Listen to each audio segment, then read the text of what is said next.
Hello, नमस्कार। आप सभी का स्वागत है। मैं हूं रामेंद्र मिश्रा और आज हम लोग डिस्कस करने वाले हैं यूपीएससी सिविल सर्विसेज एग्जामिनेशन में ज्योग्राफी के सिलेबस के बारे में। ज्योग्राफी सब्जेक्ट की पढ़ाई के लिए अप्रोच क्या होनी चाहिए, ओवरऑल कौन कौन से एस्पेक्ट को हमको कवर करना है, हमारा स्टडी मटेरियल क्या होना चाहिए और ज्योग्राफी के अंदर कौन कौन से वो टॉपिक्स हैं जिस पर यूपीएससी सर्वाधिक जोर दे करके पूछता है। तो we are talking about the geography in UPSC CSE prelims. Before I start my lecture, मैं एक बात हमेशा अपने लेक्चर में कहता हूँ और यहाँ भी मैं वो ऐड करना चाहूँगा। कोई भी अगर आप काम करें, चाहे आप किसी एग्जामिनेशन की तैयारी कर रहे हो, पढ़ाई कर रहे हो, कोई जॉब कर रहे हो या कुछ भी XYZ, उसमें आपकी इन्वॉल्वमेंट यानी उसमें आपको पूरी तरीके से समर्पित होना ये बहुत ज़रूरी होता है। Our former president and science या missile man of India doctor Abdul Kalam sir ने कहा है, without your involvement you can't succeed. यानी कि आपकी इन्वॉल्वमेंट बहुत ज़रूरी है। Without your involvement you can't succeed, but with your involvement you can't fail. अब ये आपको डिसाइड करना है कि आपको सक्सीड होना है कि फेल होना है। फेल होना है तो आप बिना इन्वॉल्व हुए रह सकते हैं, but if you want to succeed then you have to be involve in anything. और यहाँ भी वही बात है, अगर आपको CSE UPSC का एग्ज़ाम क्लियर करना है तो ऑब्वियस सी बात है जो उसका बेसिक रूट होता है and that is syllabus and previous year question papers, आपको उससे गुजरना ही होगा, आपको उसका एनालिसिस करना ही होगा। तो आज हम बात करने वाले हैं ज्योग्राफी की। सबसे पहले ज्योग्राफी सब्जेक्ट के लिए कुछ टूल्स होते हैं। अगर आपको ज्योग्राफी पढ़ना है और उस पर कमांड करनी है तो कुछ चीज़ों को लेकर के आपको साथ में चलना पड़ता है। And the first and most important thing is the Atlas या मानचित्र। एटलस क्या होता है? तो बेसिकली ये किताब होती है जिसमें मैप्स होते हैं बहुत सारे। एटलस बहुत ज़रूरी है क्योंकि ज्योग्राफी में हम बात किसकी करने वाले हैं? पूरी पृथ्वी की और उसके साथ में जो अलाइड बाकी चीज़ें हैं। तो उसके लिए हमारे पास ऐसी कोई किताब होनी चाहिए जो उन सब चीज़ों को एक साथ दिखाए और उसको वास्तव में विजुअलाइज कराए। क्योंकि जब हम बात करेंगे पृथ्वी की और उसके ऊपर भी आकाशगंगा है, यूनिवर्स है पूरा, उसको हम अपनी आंखों से विजिबल नहीं कर सकते। आप पूरे इंडिया को देख ही नहीं सकते हो एक बार में। पूरा इंडिया तो बहुत दूर की बात है, आप अपने पूरी कॉलोनी को एक बार में नहीं देख सकते हैं, पूरे ज़िले को एक बार में नहीं देख सकते हैं। तो उसको आपको ईजिली विजिबल करने के लिए आपको उसका मैप आपके सामने होना चाहिए। विश्व के बारे में आपको जानकारी करने के लिए आपके पास उसका मैप होना चाहिए। ठीक है, तो सबसे इम्पॉर्टेंट चीज़ है ज्योग्राफी के अंदर एटलस। अगर आपके पास एटलस नहीं है तो ज्योग्राफी पर कितनी भी कॉन्सेप्चुअल क्लैरिटी क्यों ना हो, कम से कम यूपीएससी के अंदर तो आप बहुत अच्छे मार्क्स गेन ज्योग्राफी से कर लेंगे, ये सोचना भूल होगी, बल्कि मैं कहूँगा मूर्खता होगी। Second important thing is diagram, क्योंकि ज्योग्राफी में फैक्ट्स और कॉन्सेप्ट दोनों ही बहुत बड़ी मात्रा में होते हैं, इसलिए उनको सही तरीके से प्रेजेंट करने के लिए, सही तरीके से मेमोराइज रखने के लिए डायग्राम्स बहुत ज़रूरी होते हैं। डायग्राम मतलब यहाँ मैप भी आ गया, यहाँ पे फ्लो चार्ट भी आ गया। अगर आपको पृथ्वी पर जो अलग अलग परिमंडल हैं उनको समझना है, आपने डायग्राम बनाया, आप उसको ईजिली विजुअलाइज कर सकते हो। रट्टा मार करके आप लंबे टाइम तक याद नहीं रख पाओगे। इवन यूपीएससी के अंदर तो ट्रिक्स भी काम नहीं आती हैं, क्योंकि मेंस आंसर राइटिंग में कोई ट्रिक आपके काम नहीं आएगी। वहाँ पर आपको कॉन्सेप्ट क्लियर होना चाहिए और वो तभी होगा जब आपको डायग्राम की आदत होगी। ठीक है, तो डायग्राम बहुत ज़रूरी है, चाहे कोई भी चीज़ क्यों ना हो। And the last thing is conceptual clarity, अवधारणात्मक स्पष्टता, यानी कि कॉन्सेप्ट की समझ होना। इतिहास में कुछ जगहों पर ये चल सकता है एक बार को कि आपको घटनाक्रम याद है तो आप उसका निष्कर्ष निकालने का प्रयास कर सकते हैं। ठीक है, इकॉनमी के अंदर कुछ जगहों पर भी ऐसा हो सकता है, लेकिन जो तकनीकी विषय होते हैं, कुछ पक्ष इकॉनमी का हो गया, उसमें कुछ ज्योग्राफी है, साइंस एंड टेक्नोलॉजी है, अगर आपको उसका कॉन्सेप्ट नहीं क्लियर है तो आप कितनी भी कोशिश कर लें, कितना भी याद कर लें, उस प्रश्न को आप हल नहीं कर पाएंगे। अगर आप क्लाइमेट पढ़ रहे हैं और आपको प्रेशर सिस्टम के बारे में जानकारी या समझ नहीं है तो आप कभी भी प्रेशर सिस्टम के क्वेश्चंस को सॉल्व नहीं कर सकती। तो ये 3 टूल्स होते हैं ज्योग्राफी को पढ़ने के लिए, एक Atlas, second thing is diagram और थर्ड कॉन्सेप्चुअल क्लैरिटी। अब जो कोई बहुत हार्ड एंड या रफ एंड टफ थिंग नहीं है, इसको हम लोग इजीली टैकल कर सकते हैं, आगे हम बात करेंगे। नाउ अब हम थोड़ा सा जंप करते हैं सिलेबस की तरफ। तो सबसे पहले सिलेबस छिपा हुआ है ज्योग्राफी के डेफिनेशन में। क्या है भूगोल, क्या है ज्योग्राफी, ये आपको बताता है उसका सिलेबस। ठीक है, तो बेसिकली ज्योग्राफी क्या है, तो दो वर्ड से मिलकर के बना हुआ है। The one is Jio, Jio plus graph या ग्राफी, इन दोनों का मिक्सचर है ज्योग्राफी। जियो का अर्थ होता है हमारी पृथ्वी, हमारी मदर अर्थ, और ग्राफ का मतलब होता है किसी भी चीज़ का आकलन करना, अध्ययन करना, स्टडी करना। दो वर्ड हमेशा ध्यान रखिएगा, एक वर्ड होता है logy and the second one is graphy. इन दोनों का ही लगभग अर्थ होता है अध्ययन करना, टू स्टडी, या उस चीज़ को आकलित करके एक जगह रखना। तो ज्योग्राफी का मतलब हो गया कि पृथ्वी का अध्ययन करना, द स्टडी ऑफ अर्थ, बस यही हमारा सिलेबस है।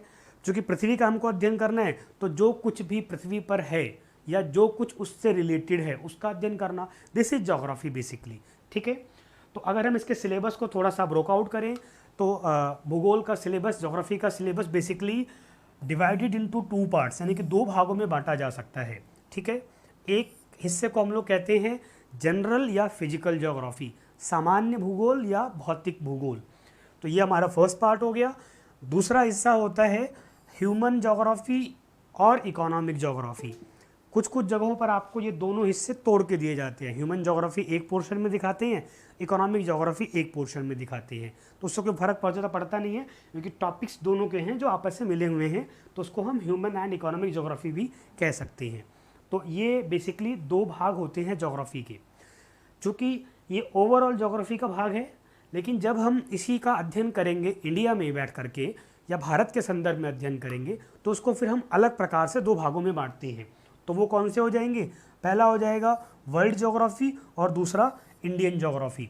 ये दोनों ही चीज़ें यहाँ पर अप्लाइड होंगी, यानी हम वर्ल्ड की फिजिकल ज्योग्राफी भी पढ़ेंगे, वर्ल्ड की ह्यूमन इकोनॉमिक ज्योग्राफी भी पढ़ेंगे, ये एक पार्ट हो गया। फिर हम इंडिया का फिजिकल ज्योग्राफी भी पढ़ेंगे और फिर इंडिया की ह्यूमन एंड इकोनॉमिक ज्योग्राफी ये भी पढ़ेंगे। तो ये हमारा हो जाएगा टोटल ओवरऑल ज्योग्राफी। ठीक है, अब हम इन्हीं सिलेबस को थोड़ा सा डिटेल में देखते हैं कि क्या है फिजिकल ज्योग्राफी, क्या है human geography. So first we are talking about general और फिजिकल ज्योग्राफी, सामान्य या भौतिक भूगोल। ठीक है, अब इसमें दो टॉपिक्स, या पहला जो टॉपिक है वो ऐसा है जिसको हम जनरल ज्योग्राफी में एडअप करते हैं। ये क्या है, यूनिवर्स का टॉपिक है, यानी कि ब्रह्मांड। यूपीएससी की अगर हम बात करें तो यूपीएससी जनरली ब्रह्मांड से प्रश्न पिछले 10 वर्षों से पूछना बंद कर चुका है। पहले ब्रह्मांड से क्वेश्चंस आते थे, यूनिवर्स से अच्छी मात्रा में क्वेश्चन आते थे, पर अभी यूपीएससी के अंदर यूनिवर्स या ब्रह्मांड से प्रश्न बिल्कुल नहीं आते। तो ये टॉपिक हमको बहुत जोर दे के नहीं पढ़ना है। हाँ, इसमें पढ़ना क्या है, तो करंट डेवलपमेंट्स, जैसे जब हम लोग साइंस एंड टेक में पोर्शन देखते हैं, डिफेंस टेक्नोलॉजी या स्पेस टेक्नोलॉजी देखते हैं, वहाँ पर हमको पता होना चाहिए थोड़ा बहुत यूनिवर्स के बारे में। तो उसमें फिर आप लोगों ने सुना होगा SLV के बारे में, PSLV के बारे में। तो बेसिकली ये सब क्या है, सैटेलाइट लॉन्च व्हीकल हैं अलग अलग। अब ये जहाँ पर जाकर के स्टैब्लिश होते हैं ज्योग्राफी, पृथ्वी की जिस कक्षा में जाके स्टैब्लिश होते हैं, ठीक है, आपको उन कक्षा के बारे में पता होना चाहिए, जिसको हम लोग कहते हैं ऑर्बिट्स या कक्षा।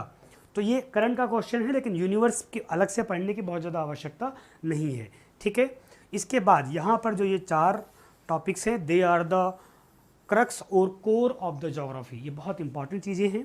तो 4 कौन कौन से हैं, सबसे पहला है हमारा लिथोस्फीयर या स्थल मंडल। इसी को हम एक और नाम से भी जानते हैं, जिसको हम कहते हैं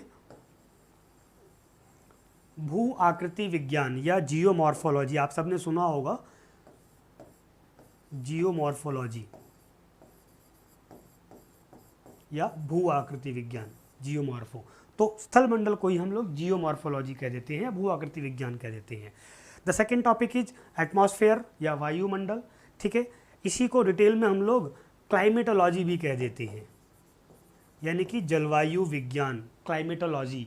इसमें हम लोग हमारे चारों तरफ वायुमंडल की परतें कैसी कैसी हैं, बारिश कैसे होती है, विंड कैसे चलती है, इन सब चीज़ों को पढ़ते हैं। तो पहला हो गया लिथोस्फेयर या geomorphology, the second one is atmosphere और वी कैन से क्लाइमेटोलॉजी या जलवायु विज्ञान, और थर्ड हाइड्रोस्फेयर या जलमंडल। इसी को हम लोग ओशियनोग्राफी भी कहते हैं या समुद्र विज्ञान भी कहते हैं। तो अगर कहीं पर आप जैसे माजिद हुसैन सर की पुस्तक है या और भी बहुत सारे जो स्टैंडर्ड बुक्स हैं, वहाँ पर आप देखेंगे, वहाँ पर आपको जियोमॉर्फोलॉजी लिखा हुआ मिलेगा। इसका मतलब किसकी बात कर रहा है वो, स्थल मंडल की बात कर रहा है वो। ठीक है, तो तो ये 3 बेसिकली अलग अलग स्फेयर होगा जो हमको ज्योग्राफी में पढ़ना होता है। फिर इन तीनों को मिला करके जो चौथा मंडल बनता है that is known as biosphere या जैव मंडल। तो जैव मंडल का जो टॉपिक है, इसके कुछ टॉपिक्स हम लोग ज्योग्राफी में पढ़ते हैं और मैक्सिमम टॉपिक्स हम लोग इसी का एक्सटेंशन हो गया है पर्यावरण के रूप में या एनवायरनमेंट एंड इकोलॉजी के रूप में। पहले इसका इतना वेटेज अलग से नहीं हुआ करता था, लेकिन 2013 के बाद से जब से इंडियन फॉरेस्ट सर्विसेज यानी कि भारतीय वन सेवा को यूपीएससी के साथ में, सिविल सर्विसेज के साथ में मिला दिया गया है, उसके बाद से प्रीलिम्स के अंदर भी और चूँकि आवश्यकता भी है तो मेंस के अंदर भी यहाँ से क्वेश्चंस की संख्या बढ़ी है। जैव मंडल या एनवायरनमेंट से प्रश्नों की संख्या बढ़ी है। ठीक है, ये हो गया हमारा विश्व का फिजिकल ज्योग्राफी। मैं इसको आगे एक्सप्लेन करूँगा। और now we are talking about the human and economic geography part, जो सेकंड पार्ट मैंने बताया था आपको। ठीक है, तो ह्यूमन या इकोनॉमिक ज्योग्राफी यानी कि मानव और आर्थिक भूगोल। अब नाम से आप समझ रहे होंगे, क्योंकि यहाँ पे हमने फिजिकल या भौतिक शब्द प्रयोग किया है, यानी ये वो चीज़ें हो गई जो पृथ्वी पर स्वतः मौजूद हैं, जिसके निर्माण में हमारा आपका योगदान नहीं है, जो ईश्वर ने बनाई है। जैसे पर्वत है, पहाड़ है, नदियाँ हैं, मिट्टी है, ये आपने या मैंने नहीं बनाई है, ये ईश्वर ने बनाई है। तो जो भी चीज़ें हैं वो हैं फिजिकल ज्योग्राफी में आ जाती हैं। लेकिन इन सब चीज़ों का उपयोग करके जो हम लोगों ने डेवलप किया है, जिसका निर्माण में मनुष्य का योगदान है, वो सब आ जाती हैं ह्यूमन और इकोनॉमिक ज्योग्राफी में। ठीक है, जैसे कृषि अपने आप नहीं थे, उसका विकास हम लोगों ने किया। उद्योग अपने आप नहीं थे, उसका विकास हम लोगों ने किया। इंफ्रास्ट्रक्चर अपने आप नहीं थे, हमको पहाड़ों पे मिनरल्स मिले, हमने उनका उपयोग किया, हमने अलग अलग इंडस्ट्रीज लगाई, हमने सड़कें बनानी शुरू की, हमने कॉलोनीज बनाई, हमने शहर बनाए। तो ये सब चीज़ें जो मानव निर्मित हैं या अपने आप अवेलेबल नहीं थी, वो आ जाती हैं ह्यूमन ज्योग्राफी में। और मनुष्य की जो आर्थिक क्रियाएं हैं उसी को हम लोग कह देते हैं इकोनॉमिक ज्योग्राफी या आर्थिक भूगोल। ठीक है, तो सेकंड पार्ट है, इसमें प्रमुख चीज़ें कौन कौन सी आती हैं। तो पहला हो गया हैबिटेशन, पर्यावास, यानी कि कहाँ पर कितनी मात्रा में किस प्रकार लोग रहते हैं। आप कह सकते हो कि शहरों की बात करेंगे, हम गाँव की बात करेंगे, कहीं पर पॉपुलेशन डेंसिटी ज़्यादा क्यों है, कहीं पर क्यों कम है। जैसे दिल्ली की अगर हम बात करें, दिल्ली में ऑन एन एवरेज एक पर स्क्वायर किलोमीटर में 11,000 लोग रह रहे हैं, जबकि लद्दाख में पर स्क्वायर किलोमीटर में 2 से 4 लोग मिलेंगे आपको। ठीक है, तो ये सब चीज़ें हमको हैबिटेशन में पढ़नी होती हैं। द सेकेंड टॉपिक इज इसी से जुड़ा हुआ पॉपुलेशन या डेमोग्राफी, जनांकिकी। ये बहुत इंपॉर्टेंट होता है विशेषकर गवर्नेंस के सेक्टर में। क्यों? आपको पता होना चाहिए कि आपके देश में कितने लोग रहते हैं, उसमें से कितनी महिलाएं हैं, उसमें से कितने पुरुष हैं, कितने साक्षर हैं, कितने युवा हैं, कितने बच्चे हैं, कितने वृद्ध हैं। क्योंकि आपकी सब योजनाओं का आधार क्या होगा, आपकी पॉपुलेशन, आपकी जनसंख्या या डेमोग्राफी, वो उसका आधार बनेगा। हमने देखा होगा कि सारी जो योजनाएं आती हैं, चाहे केंद्र सरकार की हो या राज्य सरकार की हो, इसी बेस पर आती हैं। और इसीलिए सेंसस या जनगणना कराई जाती है, क्योंकि उसकी अपनी एक इम्पॉर्टेंस है। ठीक है, इकॉनमी के अंदर आप लोग पढ़ते भी हैं कि जो हमारी पॉपुलेशन है ये हमारे लिए वरदान भी बन सकती है, और उसी वरदान को हम लोग क्या कहते हैं, ह्यूमन रिसोर्स, मानव संसाधन। अगर हम अपनी पॉपुलेशन को ठीक से यूटिलाइज कर पाएँ तो, उसको हम ट्रेंड करके स्किलफुल बना पाएँ तो।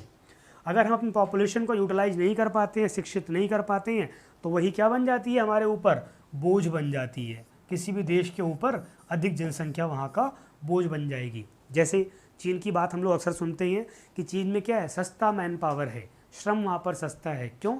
उनके पास जनसंख्या की मात्रा अत्यधिक है, इसलिए। तो इसका स्टडी करेंगे हम लोग।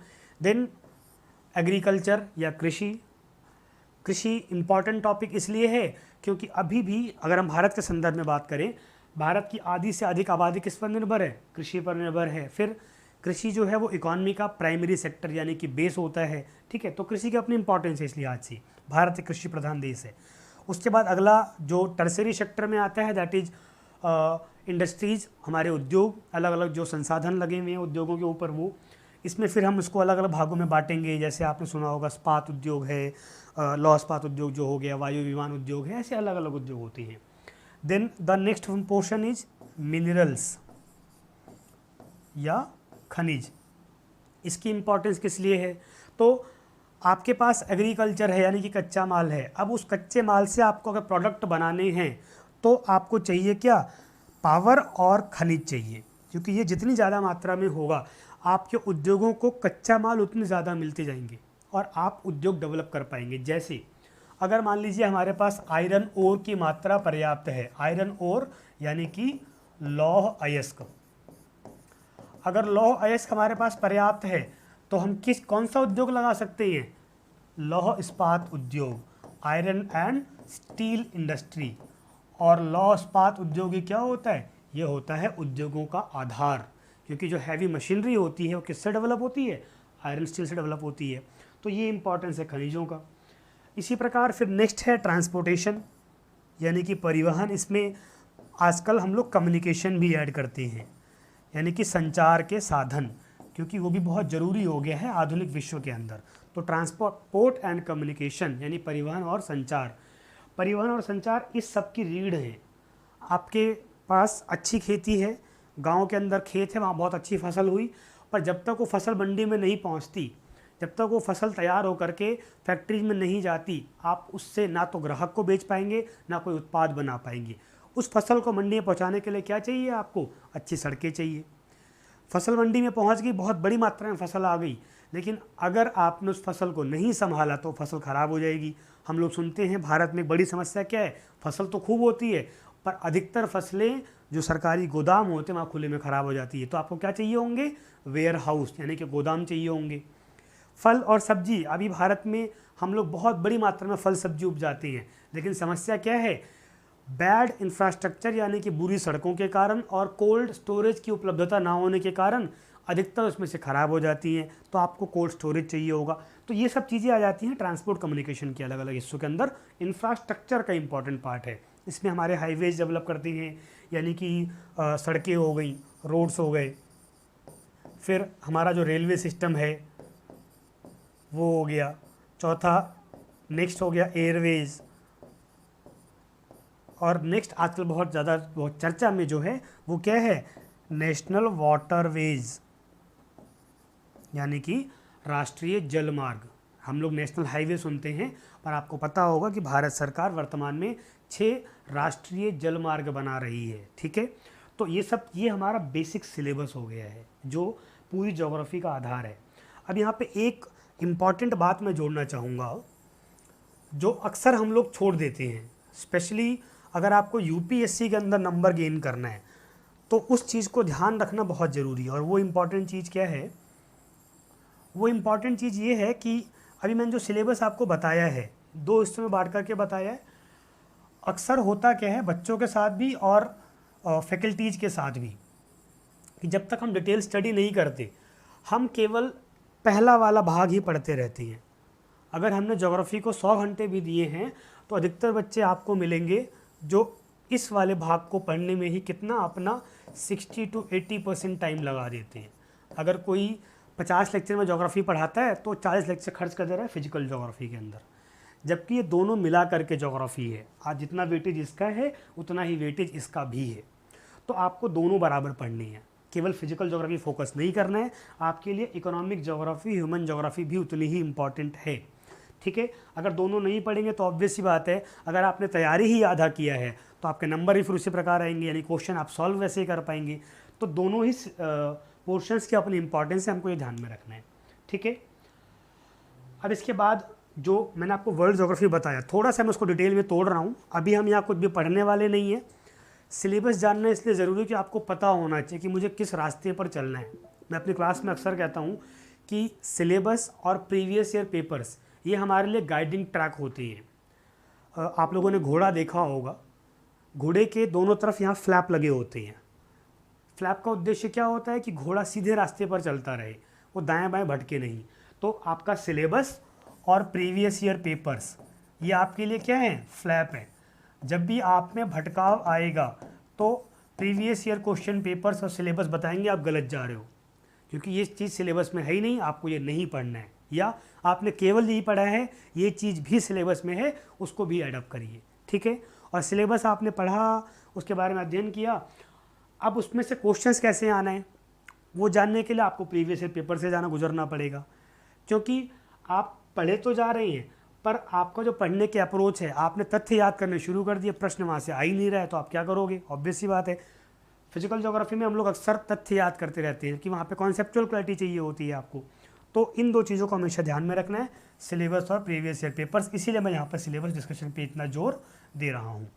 नाउ अभी हम वर्ल्ड ज्योग्राफी का सिलेबस डिस्कस करने वाले हैं, ठीक है। यह आपके सामने एक आकृति है, मैथमेटिकल आकृति। आप इसी को संपूर्ण विश्व मान लीजिए कि ये पूरी दुनिया है, जो कुछ भी है इस दुनिया के अंदर वो यही है। अब ये जो पूरी दुनिया है इसके अंदर अलग अलग ऐसी आकृतियां बनी हुई हैं बहुत सारी। इस दुनिया को हम नाम देंगे क्या? ब्रह्मांड। ये दुनिया क्या है? ब्रह्मांड है। तो जो कुछ भी एग्जिस्ट करता है वो सब किसका हिस्सा है? ब्रह्मांड का हिस्सा है। ब्रह्मांड एक ही है, यूनिवर्स एक ही है, अब तक हमें दूसरा ब्रह्मांड नहीं पता, ठीक है।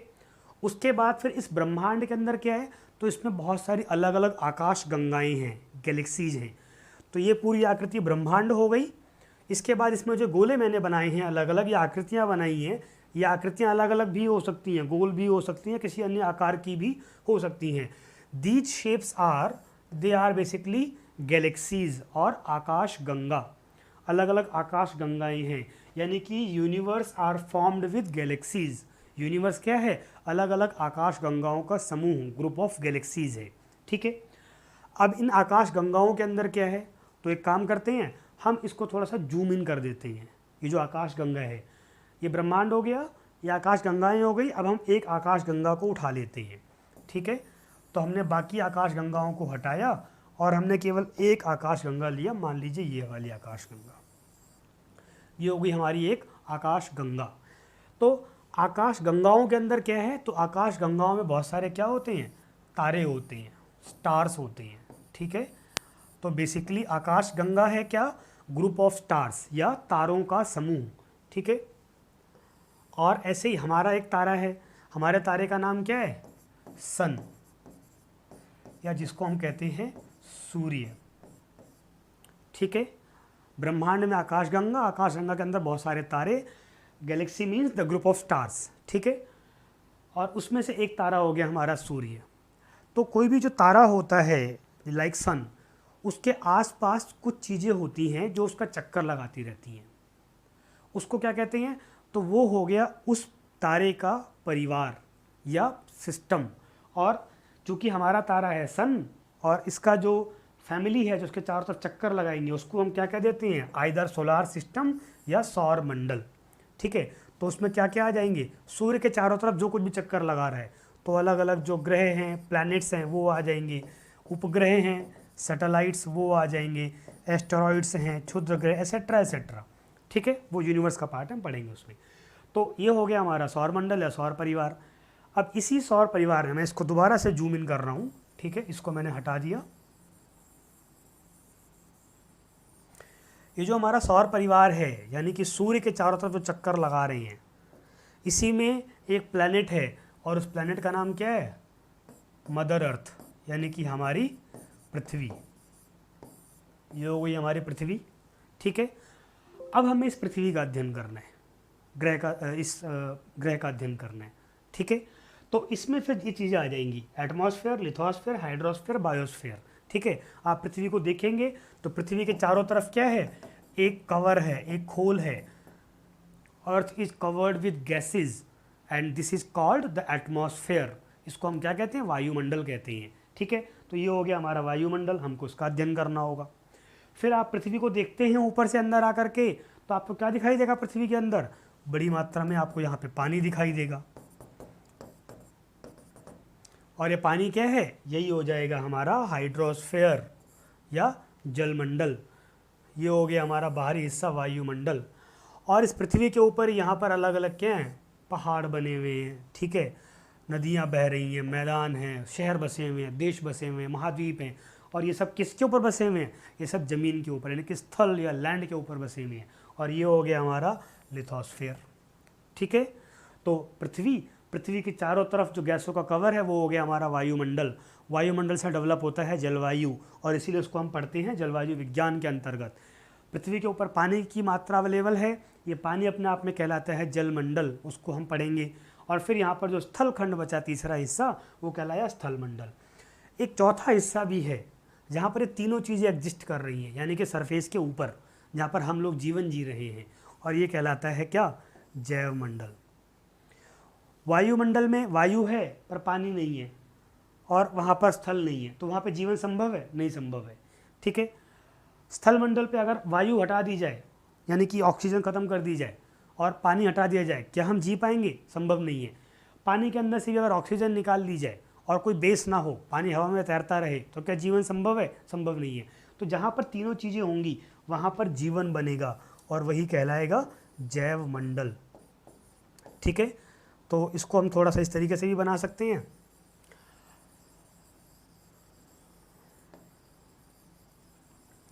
तीनों का जो मिक्सचर रूप होगा दैट इज जैव मंडल। और तीनों क्या हो गए? तो अगर हम इसको देखें तो मान लीजिए ये हो गया आपका वायुमंडल, और यू कैन से एटमॉस्फेयर। ये हो गया आपका हाइड्रोस्फेयर, और यू कैन से जलमंडल। ये हो गया आपका लिथोस्फेयर, और यू कैन से स्थल मंडल।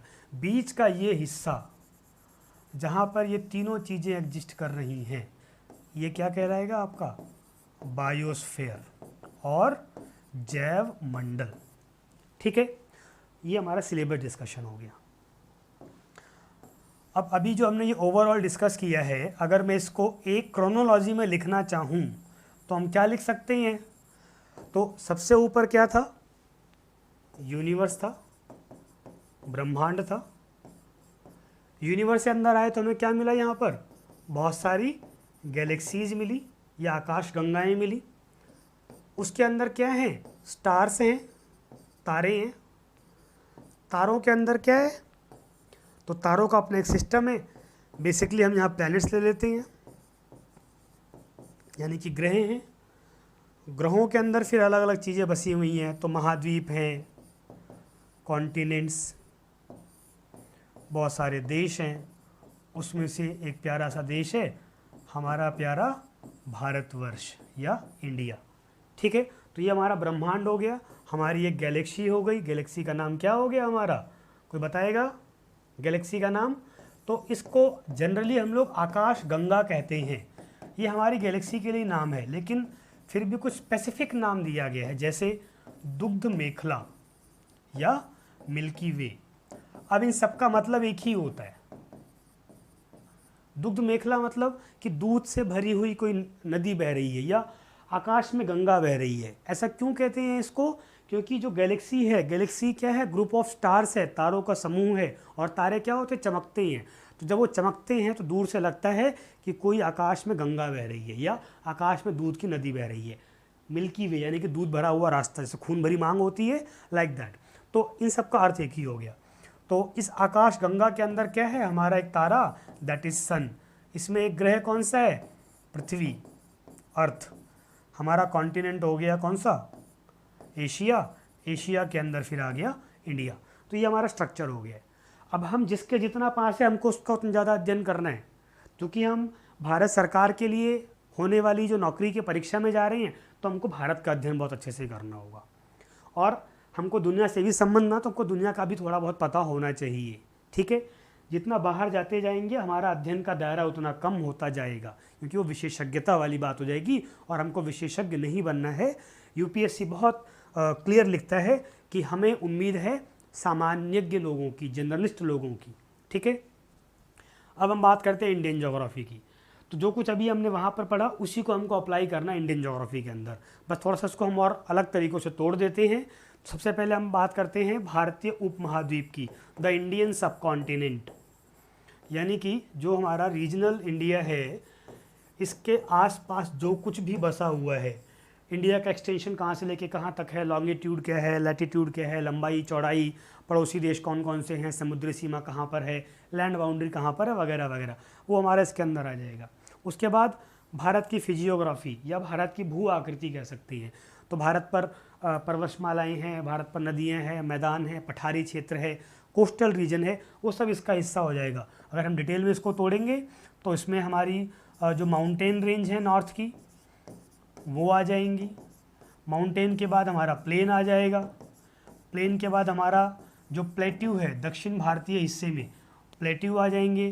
प्लेट्यू के बाद हमारे जो कोस्टल प्लेन्स हैं यानी कि तटीय मैदान कोस्टल प्लेन्स आ जाएंगे। और कोस्टल प्लेन्स के बाद आइलैंड आ जाएंगे। इसी प्रकार भारत के पश्चिमी छोर पर और सुदूर उत्तर में एक छोटे से हिस्से पर क्या बसा हुआ है, डेजर्ट बसा हुआ है। एक तरफ थार का रेगिस्तान है और दूसरी तरफ तिब्बत लद्दाख, तो उसको ही पढ़ना होगा हमको। ये हो गया हमारा फिजियोग्राफी। इसके बाद आगे हम बढ़ेंगे तो फिर नेक्स्ट आता है हमारा ड्रेनेज सिस्टम या अपवाह तंत्र। ठीक है, अब ये वर्ड इसलिए यूज किया गया है क्योंकि अगर हम पूरे इंडिया के लेवल पर देखें तो हम देखते हैं कि किस किस प्रकार कहाँ से पानी बहता है, पानी का फ्लो किस तरफ है, ओरिजिन कहाँ पर है और कहाँ जाके ख़त्म होता है वो। लेकिन अगर सिंपल भाषा में कहें तो हम किसकी बात कर रहे हैं, रिवर्स की बात कर रहे हैं या नदियों की बात कर रहे हैं। ठीक है, तो हमको नदियों को पढ़ना होगा और उसके लिए हम लोग अपवाह तंत्र या ड्रेनेज सिस्टम पढ़ते हैं। तो उसमें फिर नदियों का डिवीजन करते हैं हम लोग, हिमालयन रिवर्स कौन कौन सी हैं, साउथ में कौन कौन सी रिवर्स हैं, ईस्ट वाली कौन कौन सी हैं, वेस्ट वाली कौन कौन सी हैं, वो पूरा टॉपिक इसमें आता है। नेक्स्ट जो इम्पॉर्टेंट टॉपिक है इसके बाद जो आता है दैट इज़ क्लाइमेट या भारत की जलवायु। तो भारत की जलवायु को हम एक और नाम देते हैं, उसी को हम लोग क्या कहते हैं, monsoon. The climate of India is monsoon type. तो हमको भारतीय मॉनसून या भारतीय जलवायु का अध्ययन करना होगा। After that soil, vegetation, wild life and agriculture, यानी कि जो जैव भूगोल के आयाम थे, ये हो गया मृदा यानी मिट्टी के बारे में, इसमें प्राकृतिक वनस्पतियाँ आ जाएंगी, इसमें जंगली जीव और यहाँ पर कृषि। इसको आप इससे जोड़ करके देखिए, भारत में ज़मीन है, ज़मीन पर नदियाँ बह रही हैं, साथ में यहाँ पर जलवायु है, जलवायु के कारण होगी बारिश, वर्षा के कारण मिट्टी का निर्माण होगा, पानी भी है, मिट्टी बन गई है तो वहाँ पर वनस्पतियाँ होंगी, पानी है, मिट्टी है, वनस्पतियाँ हैं तो वहाँ पर जीव आ जाएंगे, जंगल में तो यानी वाइल्ड लाइफ है, जंगली जीव हो जाएगा, और बाकी मनुष्य क्या करेगा, वहीं पर खेती करना शुरू करेगा। तो ये अपने आप में इसका एक संबंध है आपस में। ठीक है, और द लास्ट टॉपिक इंडस्ट्रीज यानी कि उद्योग, परिवहन, संचार, मिनरल्स, जो हमने पहले इकोनॉमिक ज्योग्राफी के अंतर्गत देखे थे। तो ये पूरा हमारा हो गया इंडियन ज्योग्राफी। यहाँ पर आकर के हमारा सिलेबस समाप्त होता है। एक चीज़ में और हमको जोड़नी चाहिए, हालांकि हम पैरेलली जब ये पढ़ते हैं तो साथ साथ पढ़ते चले जाते हैं, लेकिन तब भी अलग से भी हमको उस पर अपनी नज़र रखनी चाहिए।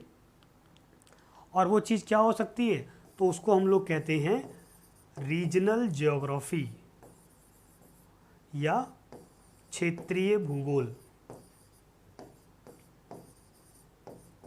अभी क्षेत्रीय भूगोल का मतलब क्या हुआ, तो बेसिकली आप मैपिंग वाले पार्ट को कह सकते हो क्षेत्रीय भूगोल। ठीक है, सिंपली इसको हम कह सकते हैं कि ये हो गया हमारा मैपिंग। मैपिंग अलग से इसलिए पढ़नी चाहिए क्योंकि जनरली क्या होता है, जब हम बाकी चीज़ें पढ़ रहे हैं तो उसमें कुछ कुछ चीज़ें हम छोड़ देते हैं। जैसे हमने कॉन्टिनेंट्स में जो अलग अलग देश हैं उसका अध्ययन नहीं किया, हमने किस कॉन्टिनेंट के किस तरफ कौन कौन सी स्ट्रेट है, कौन कौन सा जल डमरू मध्य है, कौन कौन से बड़ी वाटर बॉडीज हैं, कौन कौन से मेजर पर्वत हैं, उसका अध्ययन नहीं किया। तो उस सब के संदर्भ में हमको क्षेत्रीय भूगोल पढ़ना चाहिए। इसी प्रकार जब हम भारत की नदियाँ, पहाड़ इत्यादि पढ़ रहे होंगे तो उस टाइम भी हमको मैप का उपयोग करते रहना चाहिए। आपको ध्यान होगा मैंने स्टार्टिंग में ही कहा था ज्योग्राफी के टूल्स में एटलस बहुत इंपॉर्टेंट है। ठीक है, तो वर्ल्ड ज्योग्राफी, इंडियन ज्योग्राफी और रीजनल ज्योग्राफी यानी कि क्षेत्रीय भूगोल, अलग अलग कॉन्टिनेंट वाइज भी अगर हम उसको मैप में पढ़ लेंगे तो ज्योग्राफी हमारा पूरा हो जाता है। ठीक है, अब इसके बाद आपने देखा इस स्लाइड को मैंने ब्लैंक छोड़ा हुआ है और यहाँ ऊपर मैंने टॉपिक दिया हुआ है इम्पॉर्टेंस ऑफ ज्योग्राफी, कि सिविल सर्विसेज के लिहाज से भूगोल का महत्व कितना है, कितने क्वेश्चन आते हैं, कितना टाइम हमको देना चाहिए। तो अगर आप इसको केवल ज्योग्राफी के टर्म में देखोगे कि ज्योग्राफी से कितने क्वेश्चन आए तो शायद आपको इम्पोर्टेंस कम दिखे। अगर हम ज्योग्राफी के लेवल में बात करें तो आपको डायरेक्टली प्रीलिम्स के अंदर 12 से लेकर के 17 तक एवरेज क्वेश्चंस मिलते होंगे एमसीक्यू के रूप में। सेम एज अगर हम मेंस में जाते हैं, मेंस में और वहाँ पर हम क्वेश्चन देखते हैं तो वहाँ पर ये 60 to 80 क्वेश्चन के रूप में हमको मैक्सिमम मिलता है। लेकिन केवल इतना ही एक्चुअल में है क्या वेटेज? नहीं, वेटेज इससे कहीं ज़्यादा है। कैसे ज़्यादा है तो ये देखते हैं। अभी आपने जो सिलेबस डिस्कशन किया है उसके बाद मैं यहाँ 2-3 सब्जेक्ट लिख रहा हूँ और आप उस सब को जोड़ सकते हैं ज्योग्राफी से। तो एक तो ज्योग्राफी तो हो ही गया आपका, और ज्योग्राफी भी तीनों हो गया, वर्ल्ड का फिजिकल, इंडियन और मैपिंग। हमने देखा है प्रीलिम्स के अंदर पिछले 5-6 वर्षों से लगातार मैपिंग से 2 से 3 क्वेश्चन डायरेक्टली जो मैप से आ रहे हैं। ठीक है, ये पोर्शन तो डायरेक्टली हो गया। प्लस में जो मैंने अभी डिस्कस किया एनवायरनमेंट यानी कि पर्यावरण। पर्यावरण किसका अंग है? मैंने बताया था अभी कि जैव मंडल से ही डेवलपमेंट हुआ है पर्यावरण का अलग विषय के रूप में, एनवायरनमेंट। अगर आपको ज्योग्राफी के कॉन्सेप्ट क्लियर हैं, अगर आपको वेजिटेशन का क्लियर है, आपको मानसून क्लियर है, आपको बायोम्स क्लियर है, तो आप बहुत अच्छे से एनवायरनमेंट क्लियर कर लोगे। Plus UPSC mains paper 3 subject कौन सा है? डिजास्टर मैनेजमेंट या आपदा प्रबंधन। अब आप देखोगे कि आपदा प्रबंधन में आधा हिस्सा क्या होता है? अलग अलग प्रकार की आपदाएं कौन कौन सी हैं, कहाँ कहाँ पर ज़्यादा आती हैं। ठीक है, तो वो आपदाएं सारी आप भूगोल में पढ़ लोगे। आप भूगोल में भूकंप के बारे में पढ़ते हो, आप भूगोल में सुनामी के बारे में पढ़ रहे हो, आप भूगोल में स्टॉर्म्स के बारे में पढ़ रहे हो, आप साइक्लोन्स के बारे में पढ़ रहे हो। ये हो गई सारी आपदाएं। और चौथा और एक और इम्पॉर्टेंट सब्जेक्ट जो इससे जुड़ रहा है दैट इज़ इकोनॉमी। अगर आप लोग ध्यान से इकोनॉमी को उठा करके देखेंगे तो इकोनॉमी के जो 4-5 टॉपिक्स लास्ट में होते हैं वो ज्योग्राफी के इकोनॉमिक ज्योग्राफी वाले पोर्शन से ही होते हैं। यानी कि कौन कौन से पोर्शंस हो गए? एग्रीकल्चर, मिनरल्स, इंडस्ट्रीज, ट्रांसपोर्ट, ये सब पार्ट है कि नहीं है? इकोनॉमी के अंदर भी बड़ा पार्ट है और आपने ज्योग्राफी के अंदर भी पढ़ा है। तो अगर आप इसको होलिस्टिक वे में पढ़ोगे ज्योग्राफी को, तो आपको ये केवल ज्योग्राफी ही, अगर हम प्रीलिम्स की बात करते हैं, केवल प्रीलिम्स की बात करते हैं, तो आपको ज्योग्राफी के अंदर ज्योग्राफी, एनवायरनमेंट, इकोनॉमी का ये वाला पोर्शन, इकोनॉमिक ज्योग्राफी वाला पोर्शन, प्लस में करंट, अगर आप ये सबको मिला लेते हो तो आपको ईजिली 40+ क्वेश्चंस मिल जाएंगे प्रीलिम्स के अंदर ही। 40+ मल्टीपल चॉइस क्वेश्चन कहाँ पे? प्रीलिम्स में। बड़ा पोर्शन हो गया अपने आप में। और अगर हम मेंस की बात करें, पेपर 1, पेपर 3 दोनों को मिला देंगे तो ये आपका इजीली 250 से भी अधिक नंबर का बन जाता है। और आपको पता है मेंस के अंदर जनरली 500 के प्लस अगर आपके मार्क्स हैं तो फिर आप सिक्योर जोन में आ जाते हैं। अगर आपने ऑप्शनल एससी में भी अच्छा प्रदर्शन किया है, एथिक्स के अंदर भी अच्छा प्रदर्शन किया है, तो ऑब्वियस सी बात है आपको इंटरव्यू का लेटर आने की पूरी संभावनाएं बढ़ जाती हैं। तो अगर आप इस टर्म में जोड़ करके देखेंगे कि ज्योग्राफी केवल ज्योग्राफी नहीं है, ज्योग्राफी मतलब भूगोल हो गया, पर्यावरण हो गया, आपदा प्रबंधन हो गया और अर्थव्यवस्था हो गया, तो ये अपने आप में बड़ा विषय बन जाएगा अपने आप में। ठीक है, तो ये इंपॉर्टेंस है ज्योग्राफी की और इसलिए ज्योग्राफी को मैंने यहाँ पर इतना डिटेल में बताया आपको। अब इसके बाद बात करते हैं कि ज्योग्राफी को पढ़ने के लिए हमारा स्टडी मटेरियल क्या होना चाहिए, कहाँ कहाँ से हमको भूगोल पढ़ना चाहिए। तो ये एक बड़ी समस्या है। समस्या इसलिए है कि बच्चे पढ़ें कितना भी, लेकिन हर विषय की बुक्स बहुत सारी ले लेते हैं। वो अलग अलग किताबें भी खरीदेंगे, उनको अलग अलग कोचिंग के नोट्स भी चाहिए, उनको क्लास नोट्स भी चाहिए, प्रिंटेड नोट्स भी चाहिए, फ्री में पीडीएफ मिल रहा है तो वो भी डाउनलोड करेंगे, फ्री में लेक्चर मिल रहा है तो वो भी डाउनलोड करेंगे। और इससे होता क्या है? खिचड़ी बन जाती है। खिचड़ी से काम चलेगा नहीं, लेकिन आपको आईएएस में खिचड़ी से काम नहीं चलेगा। तो यहाँ पर आपको स्पेसिफिक बुक्स रखनी होती हैं और एक बहुत अच्छी अप्रोच होती है वन स्ट्रेटजी या वंस अप्रोच, यानी कि एक की स्ट्रेटजी। यूपीएससी के अंदर जो कोर सब्जेक्ट है उसमें आपके पास एक की स्ट्रेटजी होनी चाहिए। तो यहाँ पर स्टडी मटेरियल में जो मैं प्रीफर करूँगा, 11th की न्यू एनसीईआरटी, 11th क्लास में 3 एनसीईआरटी है, आपको केवल 2 पढ़ना है। पहली बुक है fundamentals of physical geography, Hindi में मिलेगा आपको ये भौतिक भूगोल के मूल सिद्धांत। दूसरी बुक है इंडिया फिजिकल एनवायरनमेंट, यानी कि भारत का भौतिक भूगोल। तो जो मैंने अभी सेक्शन डिवाइड किया था, पहला पोर्शन था फिजिकल ज्योग्राफी, वो दोनों, ये वर्ल्ड का और ये इंडिया का 11th की ज्योग्राफी से कवर हो जाएगा। अच्छी बात क्या है कि ये बुक हिंदी अंग्रेजी दोनों में अवेलेबल होती है एनसीईआरटी की, तो आपका मीडियम कुछ भी हो, आप स्टैंडर्ड पुस्तक पढ़ रहे हैं। हाँ, थोड़ा सा इसकी भाषा टफ़ है, इसकी लैंग्वेज टफ़ है, तो कोई अगर बहुत बिगिनर है तो वो एनसीईआरटी की बेसिक जो 9वीं 10वीं की किताबें हैं 6ठी से 8वीं तक की भी पढ़ सकता है, ठीक है। अदरवाइज ये 2 बुक्स अपने आप में फिजिकल ज्योग्राफी के लिए सफिशिएंट हैं। कुछ लोग कहेंगे सर एक बुक और आती है जीसी लियोंग की, वो पढ़ें कि नहीं पढ़ें। अगर आप जीसी लियोंग पढ़ते हैं तो फिर ये वाली छोड़ दीजिएगा, क्योंकि ये दोनों लगभग एक ही चीज़ की बात कर रही हैं। तो या तो ये पढ़िएगा या फिर जीसी लियोंग पढ़िएगा, ठीक है।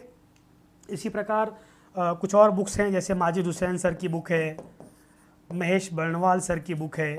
तो अगर आपको इन स्टैंडर्ड बुक्स की तरफ जाना है तो मुझे लगता है रेफरेंस के लिए आप जा सकते हैं, कुछ पर्टिकुलर पोर्शंस के लिए जा सकते हैं, पर इन जनरल ये बुक्स अपने आप में सफिशिएंट हैं, ठीक है। इवन बर्णवाल सर की जो बुक है लगभग सेम इसी पैटर्न पर लिखी हुई है। हाँ, माजिद हुसैन सर की बुक को आप चाहें, अगर आपको लगता है कि अभी भी कुछ क्लैरिटी नहीं हुई है तो आप प्रीफर कर सकते हैं। कुछ लोग खुल्लर सर की बुक की बात भी करते हैं, हालांकि मुझे लगता नहीं उस किताब की ज़रूरत है। पुस्तक बहुत शानदार है, लेकिन वो जनरल ज्योग्राफी के लिए आपको उसकी ज़रूरत नहीं है। अगर आपका वैकल्पिक विषय होता तो आप उसके बारे में सोच सकते थे, ठीक है। ऐसे ही ये 2 किताबें मैंने बताई 11th की, 2 एनसीईआरटी, ये फिजिकल ज्योग्राफी कवर कर रही हैं, और दूसरा जो भाग था हमारा ह्यूमन या इकोनॉमिक ज्योग्राफी। ये 2 भाग कौन कवर करेगा? तो ये भाग कवर करेंगी हमारी 12th क्लास की new NCERTs, fundamental of human geography, यानी कि मानव भूगोल के मूल सिद्धांत। और दूसरी पुस्तक है इंडिया पीपल एंड इकोनॉमी, ये इसी का वर्ल्ड का, विश्व का भाग कवर करता है, और ये पुस्तक उसी चीज़ का, इंडिया का भाग कवर करती है।